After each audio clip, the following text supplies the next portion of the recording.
Bienvenidos, amantes de las historias escalofriantes. Están a punto de sumergirse en la segunda parte de nuestra exploración del misterio del El niño que fue preservado, la inquietante fotografía post-mortem de Alistair Ainsworth.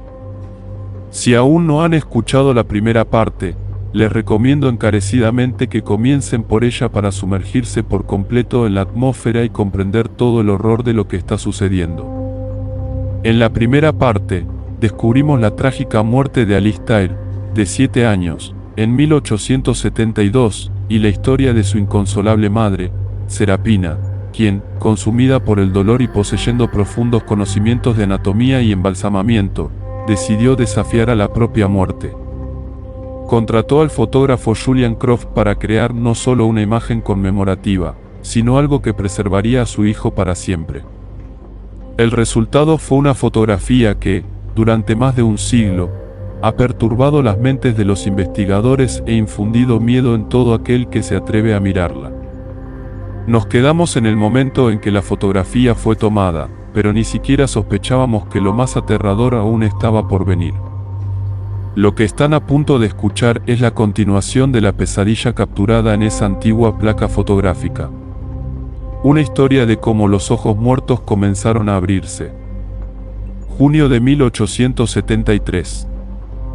Varios meses después de que Julian Croft abandonara la mansión Ainsworth, su vida parecía haber vuelto a una rutina predecible, aunque teñida de una melancolía persistente que se negaba a disiparse. Los días transcurrían en su estudio, un santuario de luz y sombras donde inmortalizaba los rostros de los vivos, capturando sus sonrisas efímeras y sus miradas fugaces con una maestría que pocos poseían. Las noches, sin embargo, eran un campo de batalla para su mente, un intento infructuoso y agotador de desterrar el recuerdo del brillo gélido en los ojos de Serapina y el extraño, dulzón y nauseabundo aroma que había impregnado cada rincón de la habitación de Alistair, un olor que se aferraba a su memoria como una garrapata. Se había convencido a sí mismo de que aquel encargo había sido una anomalía, un capricho macabro nacido de un dolor inconsolable, y que su participación en aquella oscura farsa había llegado a su fin. Pero en lo más profundo de su ser, en los rincones más recónditos y olvidados de su conciencia, algo inquietante se agitaba, una semilla de terror que no le permitía encontrar la paz, una sensación de que algo fundamentalmente incorrecto se había arraigado en su existencia. Una mañana, entre el montón de correspondencia diaria que se acumulaba en su escritorio, Croft descubrió una carta. La caligrafía era inconfundiblemente familiar, elegante y fluida, pero cada trazo parecía grabado con la frialdad del hielo, presagiando un mensaje sombrío. Era una petición urgente, casi una exigencia perentoria, de Serapina Ainsworth. Requería su presencia inmediata en la mansión, sin dilación. No ofrecía explicaciones, ni una sola palabra que justificara la urgencia, pero el tono de su misiva, su insistencia casi desesperada, hizo que el corazón de Croft se encogiera con un presentimiento ominoso, un escalofrío que le recorrió la espina dorsal. Recordaba vívidamente la promesa que se había hecho a sí mismo de no volver jamás a aquel lugar, de borrarlo de su memoria, pero la suma que ella ofrecía era tan exorbitante, tan obscenamente generosa, que resultaba imposible de rechazar, especialmente en aquellos tiempos de incertidumbre económica donde cada penique contaba. Y, quizás, en lo más profundo de su ser, una curiosidad malsana, una atracción fatal hacia lo prohibido, hacia lo que desafiaba la razón, le atormentaba sin cesar, empujándolo hacia el abismo. El viaje al corazón de la campiña inglesa fue largo y sombrío, cada milla un recordatorio palpable de la oscuridad que le esperaba, de la que había intentado huir. Cada curva del camino, cada paisaje familiar que se desplegaba ante sus ojos, evocaba en su memoria las imágenes perturbadoras de aquel fatídico día de febrero, los rostros pálidos, el silencio opresivo. Cuando su carruaje finalmente se detuvo ante las imponentes puertas de hierro forjado de la mansión, que se alzaban como guardianes de un secreto ancestral, Croft sintió como una oleada de ansiedad, una sensación de pavor que ya le era familiar, lo envolvía por completo, apretándole el pecho. La casa parecía aún más silenciosa y distante que antes, una mole de piedra y sombras que se alzaba contra el cielo gris y plomizo, como si ella misma fuera un ser vivo, conteniendo la respiración, esperando su llegada, observándolo con ojos invisibles. Serapina lo recibió en la biblioteca, una estancia vasta y sombría donde los libros, apilados en estanterías que se perdían en la penumbra, parecían absorber la poca luz que se atrevía a entrar por los altos ventanales. Su rostro estaba pálido, casi translúcido, como el de una estatua de mármol, pero en sus ojos ardía el mismo brillo febril, la misma obsesión desquiciada que él recordaba, ahora intensificada, casi consumiéndola. No le ofreció té, ni le preguntó por su salud, ni por la fatiga del viaje, ni una sola palabra de cortesía. En cambio, con una franqueza casi aterradora, una brusquedad que le heló la sangre, señaló la mesa de caoba pulida, cuyo brillo oscuro reflejaba las pocas velas encendidas. Allí, sobre la superficie brillante, yacían dos fotografías una al lado de la otra, como testigos mudos de un secreto inconfesable, de una transgresión contra la naturaleza. Ambas eran, sin lugar a dudas, imágenes de Alistair. Ambas, innegablemente, habían sido tomadas por Croft, con su propia cámara, con sus propias manos. Pero eran diferentes, de una manera que desafiaba toda lógica y razón, que rompía con las leyes inmutables de la física y la química. En la primera, una copia que Croft había conservado meticulosamente en su archivo personal, un recuerdo de un trabajo bien hecho. Alistair estaba sentado en la silla con los ojos cerrados, sus pequeñas manos reposaban delicadamente sobre los reposabrazos, en una pose de serena y eterna tranquilidad, la imagen perfecta de un niño dormido para siempre. Esa era la imagen que él recordaba haber capturado, la que había revelado con sus propias manos y entregado a Serapina, la que había marcado el fin de aquel macabro encargo. En la segunda, el original que Serapina había guardado con celo, con una devoción casi religiosa, Alistair estaba sentado con los ojos entreabiertos, y sus manos, en lugar de reposar pasivamente, estaban cruzadas sobre las rodillas, con los dedos ligeramente flexionados, como si acabara de despertar de un sueño profundo o estuviera a punto de hacerlo, de levantarse y caminar. En su mirada, incluso entreabierta, se percibía una extraña, no infantil, sino una conciencia perturbadora, una chispa de vida que no debería estar allí, una inteligencia fría y calculadora que helaba la sangre. Croft sintió como la sangre se le helaba en las venas, abandonando su rostro y dejándolo lívido, con la piel tirante y fría.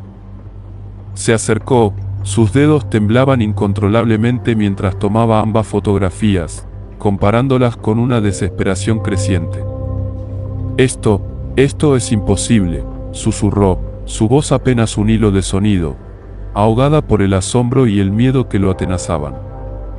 Yo estoy absolutamente seguro, señora Ainsworth, de que no cambié la postura de su hijo durante la sesión.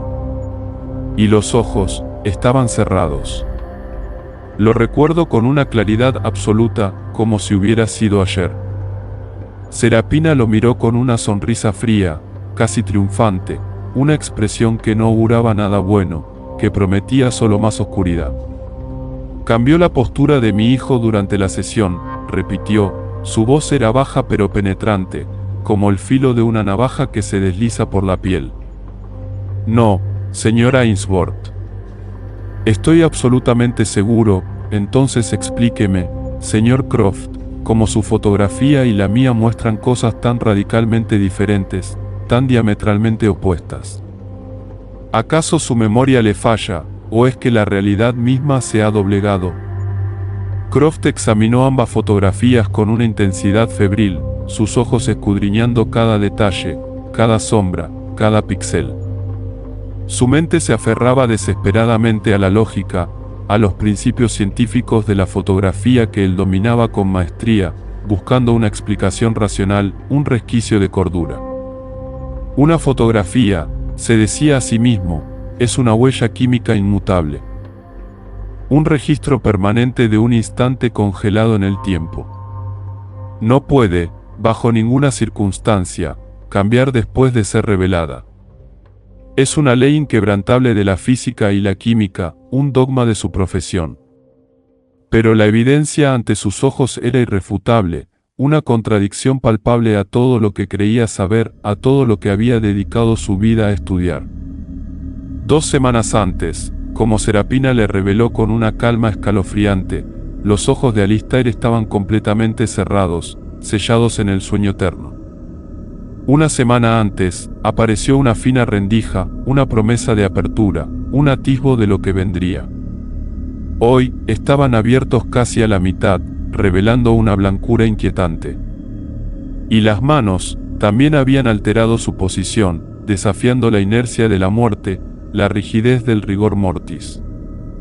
«Esto es imposible», repitió Croft, su voz ahora más firme, pero con un matiz de desesperación que no pudo ocultar, una nota de pánico que se filtraba en cada sílaba.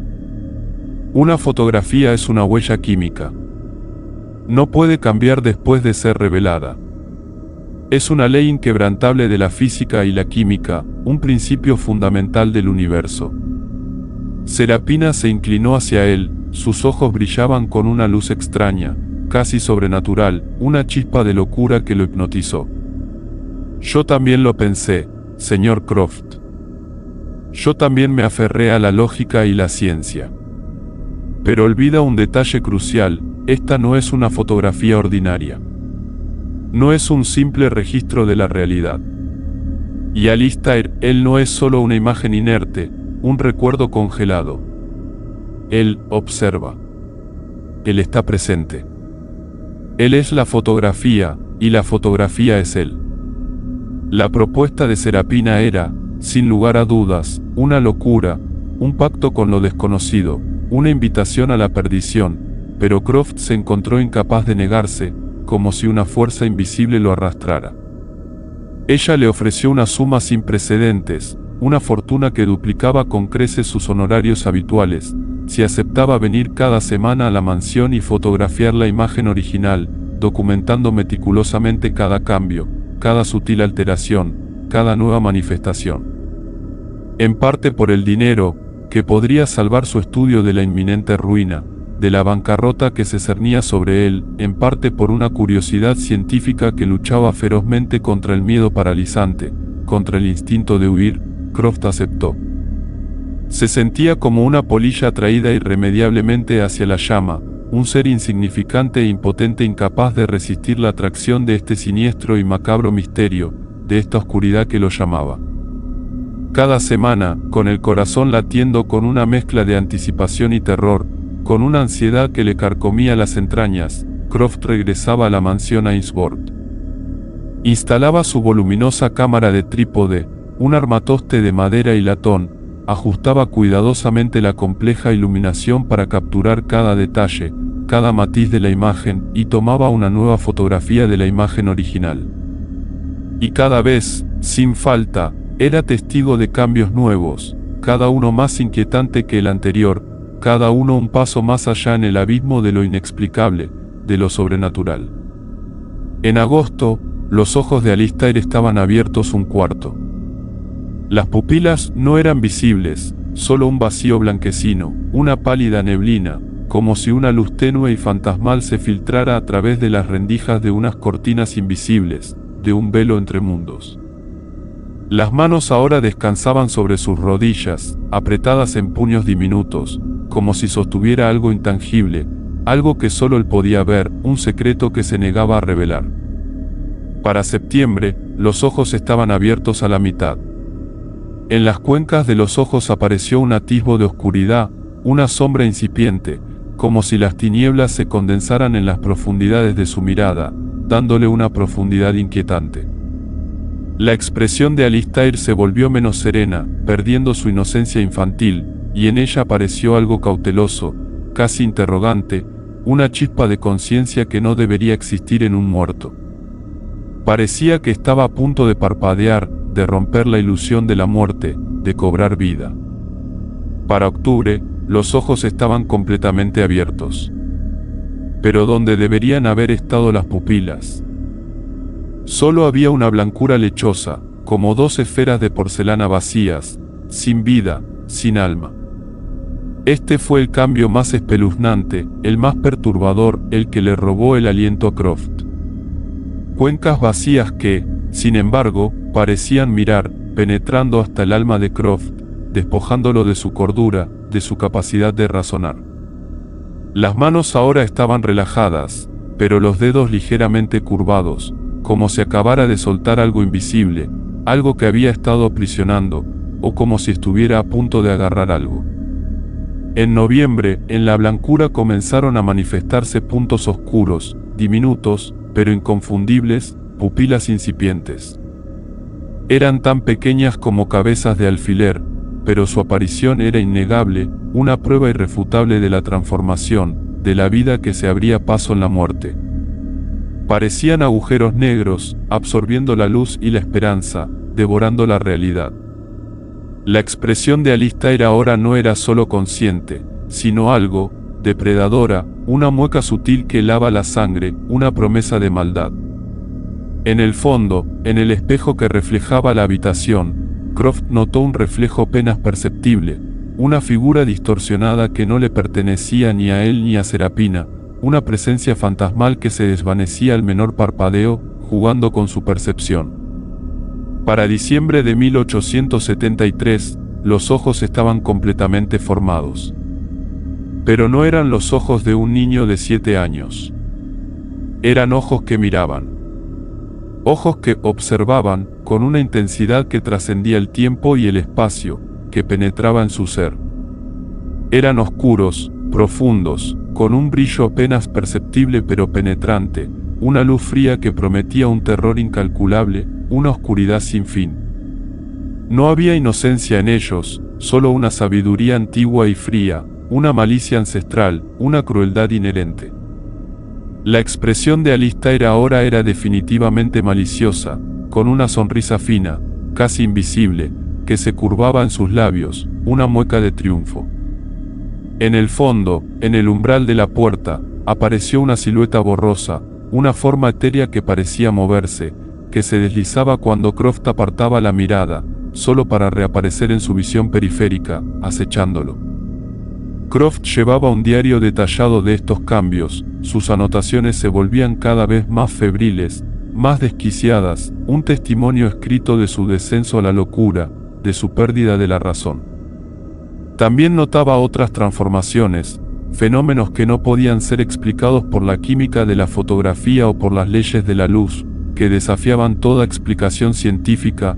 La expresión de Alistair se volvía menos serena, perdiendo su inocencia infantil, y se transformaba en algo más consciente, más astuto, más calculador, como si despertara lentamente de un largo y profundo sueño, pero no a la vida, sino a una existencia diferente, a un plano de la realidad que desafiaba toda comprensión humana. En el espejo del fondo, en los reflejos que se formaban en la superficie pulida, comenzaron a aparecer nuevas imágenes, sombras fugaces, rostros distorsionados que se desvanecían tan pronto como Croft parpadeaba, como si jugaran con su percepción, burlándose de él. Las sombras en la habitación se alargaban y se movían de forma irregular, danzando con una vida propia, incluso cuando la iluminación de la foto debería haber sido fija e inmutable, como si una fuente de luz invisible y malevolente jugara con ellas, manipulando la realidad a su antojo. En el fondo, en el umbral de la puerta, aparecía una silueta borrosa, una forma etérea que se hacía más nítida con cada semana que pasaba, una presencia cada vez más definida. Era la silueta de una mujer adulta, de espaldas a la cámara, una figura espectral que parecía observar a Alistair con una devoción macabra, una complicidad siniestra. Lo más espeluznante de todo, Croft comenzó a notar que sus propias fotografías, aquellas que había tomado con el propósito de documentar el original, también estaban cambiando. Más lentamente, casi imperceptiblemente al principio, pero cambiaban de forma innegable. En sus copias de la fotografía de Alistair, que guardaba con celo en su estudio, los ojos del niño también comenzaban a entreabrirse y las sombras del fondo se profundizaban, adquiriendo una densidad inquietante, una oscuridad que parecía absorber la luz. Era como una infección, un contagio invisible que se extendía desde el original a cada copia, a cada imagen que alguna vez había entrado en contacto con él, corrompiéndolas con su presencia maligna, con su esencia sobrenatural. Enero de 1874. El invierno volvió a cubrir la campiña inglesa con su frío manto, un velo de nieve y hielo que silenciaba el mundo exterior, ahogando cualquier sonido de vida. En la mansión Ainsworth, a pesar de todas las extrañas y perturbadoras ocurrencias, la vida continuaba, aunque con un matiz de constante ansiedad, una tensión palpable que flotaba en el aire, pesada y opresiva.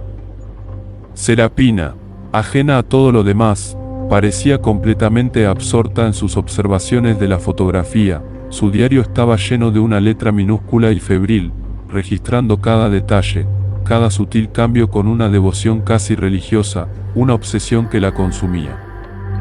Contrató a una nueva joven sirvienta, Elizabeth Collins, de 19 años, una chica de un pueblo cercano, ingenua y ajena a la oscura historia de la familia, a la maldición de la fotografía, a la siniestra verdad que se escondía entre las paredes de aquella casa maldita, una verdad que pronto la reclamaría. Elizabeth era, por naturaleza, ingenua y curiosa, con la inocencia de la juventud que aún no había sido mancillada por la crueldad del mundo. Una mañana, mientras realizaba sus tareas de limpieza en la biblioteca de Serapina, encontró una fotografía dejada descuidadamente sobre la mesa. Era un retrato de un niño en una silla, un objeto aparentemente inofensivo, una reliquia del pasado. Su mirada se detuvo en él, atraída por una fuerza inexplicable, una curiosidad que se convertiría en su perdición. Los ojos del niño estaban bien abiertos, y en ellos había algo extraño, algo que atraía y repelía al mismo tiempo, una dualidad inquietante que la fascinó. Lo miró no más de un minuto, solo la curiosidad de una joven, un acto inocente que resultaría fatídico, un error que le costaría la vida. Esa noche, Elizabeth se despertó sobresaltada por un susurro. Una voz infantil, fina y penetrante, la llamaba por su nombre desde el pasillo oscuro, un eco fantasmal que le heló la sangre. Elizabeth. Se levantó de la cama, su corazón latiendo con fuerza en su pecho, un tamborileo frenético que resonaba en sus oídos, un presagio de lo que vendría. Salió de su habitación y vio, al final del largo y sombrío pasillo, a la luz fantasmal de la luna que se filtraba por una ventana, estaba un niño con un traje victoriano. De espaldas a ella, su figura era apenas discernible en la penumbra, una silueta etérea, casi transparente. Pero Elizabeth lo reconoció al instante. Era el niño de la fotografía, materializado en la carne y el hueso, o en algo que se le parecía, una aparición que desafiaba toda lógica. Cuando ella, impulsada por una fuerza inexplicable, una mezcla de terror y fascinación que la paralizaba y la atraía a la vez, se acercó, el niño se giró lentamente, con una lentitud exasperante que estiraba el tiempo, haciendo que cada segundo pareciera una eternidad. Sus ojos, enormes, blancos, con diminutas pupilas oscuras en el centro, eran idénticos a los de la fotografía, pero ahora brillaban con una luz propia, una luz que no era de este mundo, una luz que prometía solo oscuridad. Sonrió, y esa sonrisa no era infantil, no era inocente, sino antigua y siniestra, una mueca que revelaba una malicia profunda, una crueldad ancestral. «¿Me has visto?», susurró el niño, su voz era fría como el hielo, un escalofrío que recorrió la espina dorsal de Elizabeth, paralizándola de terror. «Ahora yo te veo a ti. Y no podrás escapar. Nunca». Elizabeth gritó, un grito desgarrador que rompió el silencio sepulcral de la mansión, resonando en los pasillos y despertando a los demás habitantes, a los pocos sirvientes que aún quedaban. Otros sirvientes acudieron corriendo, despertados por su horror, sus rostros pálidos y asustados, sus ojos llenos de miedo. El pasillo estaba vacío. El niño había desaparecido, desvaneciéndose en la nada, como si nunca hubiera existido, dejando solo el eco del grito de Elizabeth y el frío de su presencia. Una huella imborrable de terror. Durante las siguientes 3 semanas, Elizabeth se volvió loca lentamente, su mente se deshilachaba como un viejo tapiz, sus pensamientos se volvían incoherentes. Su sueño fue perturbado por pesadillas vívidas y aterradoras, en las que el niño de la fotografía la perseguía sin descanso, sus ojos vacíos la miraban desde la oscuridad más profunda, penetrando en su alma, robándole la paz. Lo veía en los reflejos de los espejos, en los cristales de las ventanas, en cada superficie pulida, pero cuando se giraba, no había nadie, solo su propia imagen distorsionada por el miedo, una sombra de lo que fue. Encontraba pequeñas huellas de pies mojados en su habitación por las mañanas, como si alguien hubiera caminado sobre el rocío de la noche, dejando un rastro fantasmal de su presencia. Escuchaba risas infantiles en las habitaciones vacías, un sonido macabro que resonaba en su cabeza, volviéndola loca, empujándola al borde del abismo. Pequeñas huellas de manos aparecían en su almohada, como si alguien hubiera intentado alcanzarla mientras dormía, arrastrándola hacia la oscuridad, hacia la locura. El 14 de febrero de 1874, Elizabeth Collins fue encontrada muerta en su habitación. La causa de la muerte, según el médico local, fue un paro cardíaco, un final repentino y trágico para una vida tan joven, una vida que apenas comenzaba. Tenía solo 19 años. Pero lo que se descubrió durante el examen del cuerpo, que horrorizó incluso a los sirvientes más experimentados y endurecidos, fue esto: sus ojos estaban bien abiertos, fijos en el techo, con una expresión de terror petrificado, y en las pupilas, si se miraba desde un ángulo determinado, se reflejaba el rostro de un niño. El rostro inconfundible de Alistair Ainsworth, una imagen grabada en la retina de la muerte, un último y macabro recuerdo. Serapina ordenó que la chica fuera enterrada en silencio, sin mucho alboroto, para evitar preguntas incómodas y rumores que pudieran empañar la reputación de la familia. Pero ella sabía la verdad, una verdad que la llenaba de una oscura satisfacción, de un poder siniestro. Esa misma noche, hizo una anotación en su diario, su letra más segura que nunca, cada palabra un testimonio de su macabra devoción, de su pacto con la oscuridad. Alistair tiene hambre. La fotografía no es solo una ventana a su mundo. Es una puerta. Y todo aquel que mira demasiado tiempo, abre esa puerta un poco más, invitándolo a entrar, a alimentarse. Se alimenta de su miedo, de su atención, de su propia esencia vital, de su alma. Crece, se fortalece, se manifiesta. Y yo soy su madre. Debo alimentarlo. Es mi deber, mi destino, mi única razón de ser. Marzo de 1874. La noticia de la muerte de Elizabeth Collins llegó a Julian Croft, un eco distante de la tragedia que se había desatado en la mansión, un recordatorio de la oscuridad que lo acechaba. No le sorprendió, pues ya había presenciado la oscuridad que emanaba de aquel lugar, la maldad que se había arraigado en él, pero fue la gota que colmó el vaso, el punto de inflexión que lo empujó a la acción, a una desesperada lucha por su propia cordura. Las propias experiencias extrañas de Croft se intensificaban con cada día que pasaba. Las sombras en su estudio se movían de forma irregular, danzando con una vida propia, adoptando formas distorsionadas y amenazantes, figuras que se burlaban de él. En sus nuevas fotografías, completamente ajenas a los Ainsworth, comenzaron a aparecer figuras borrosas de niños, sus rostros apenas discernibles, pero su presencia era innegable, una mancha en la realidad, una intrusión sobrenatural.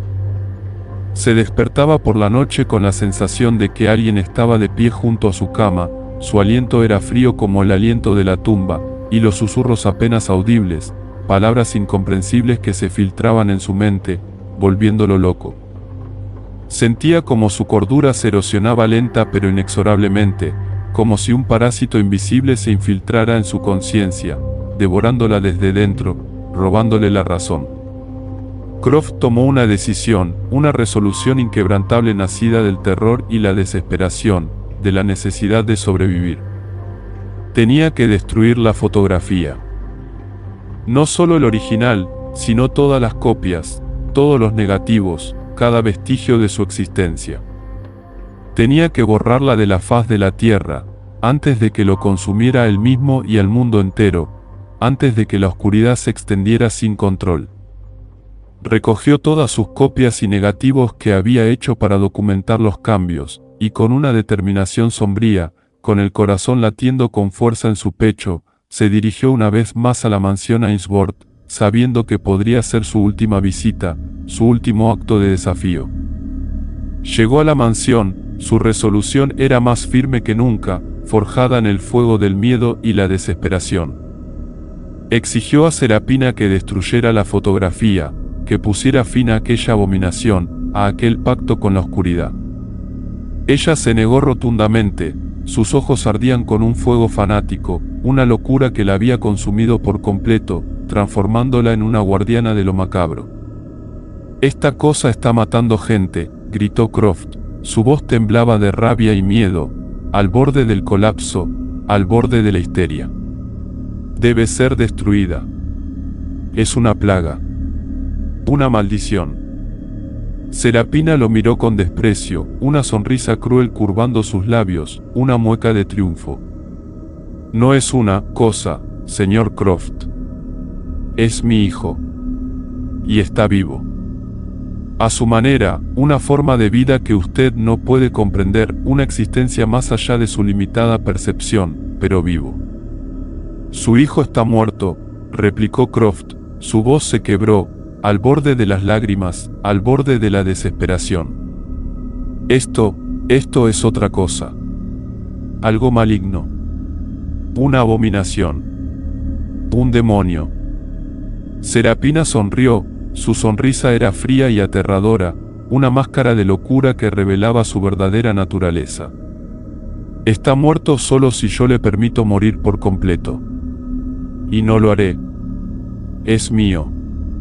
Y se quedará conmigo. Siempre. En esta forma, o en cualquier otra, por toda la eternidad».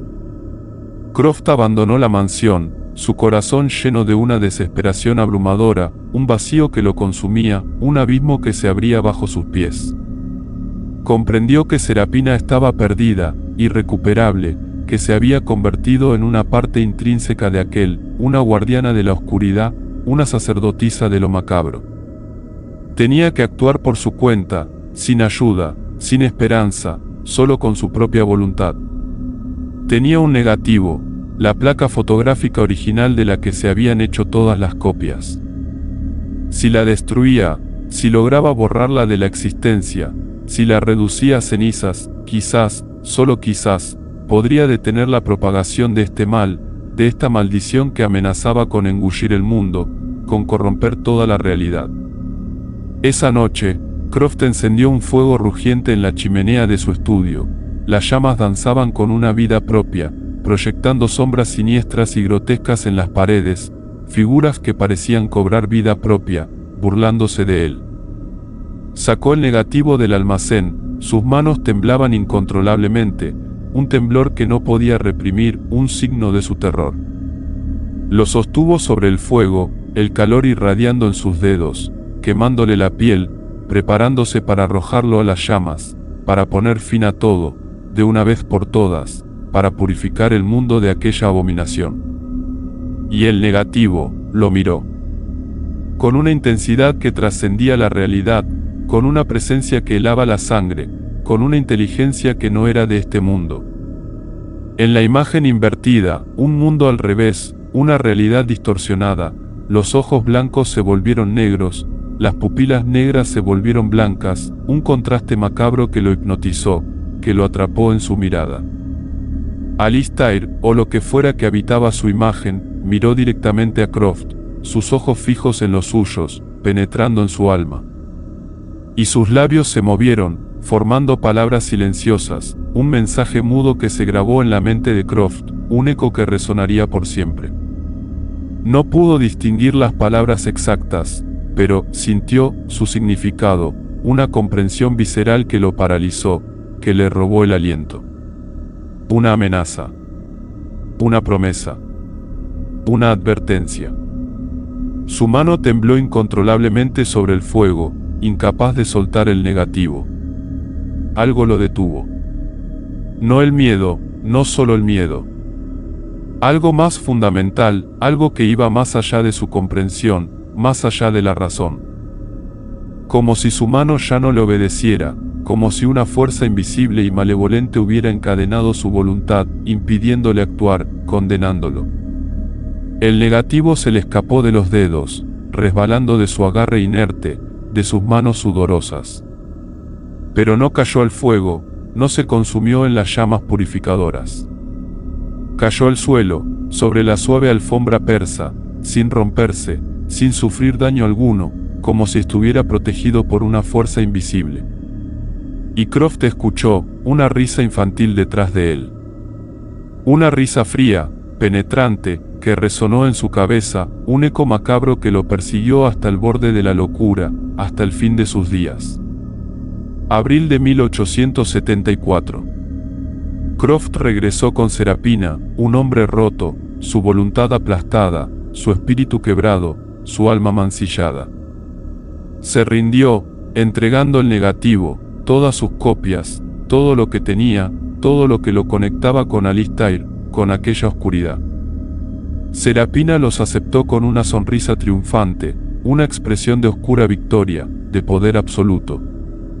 Le dio las gracias y le pagó el último pago, una suma que debería haberle asegurado una existencia cómoda y sin preocupaciones durante muchos años, una vida de lujo.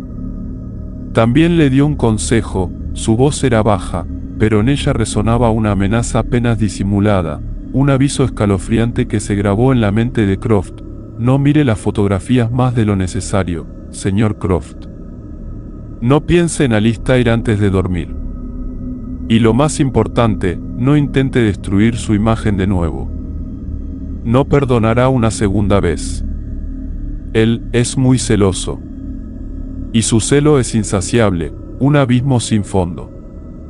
Croft abandonó la mansión Ainsworth por última vez, su corazón lleno de una desesperación abrumadora, un vacío existencial que lo consumía, un abismo que se abría bajo sus pies, listo para tragarlo. Se juró a sí mismo no volver a dedicarse a la fotografía post-mortem, no volver a tocar una cámara, no volver a mirar a través de un objetivo. Pero ya era demasiado tarde. La conexión estaba establecida, un lazo invisible e inquebrantable, una cadena que lo ataba a la oscuridad. La maldición ya había penetrado en su vida, en su mente, en su arte, corrompiéndolo todo, manchando cada aspecto de su existencia.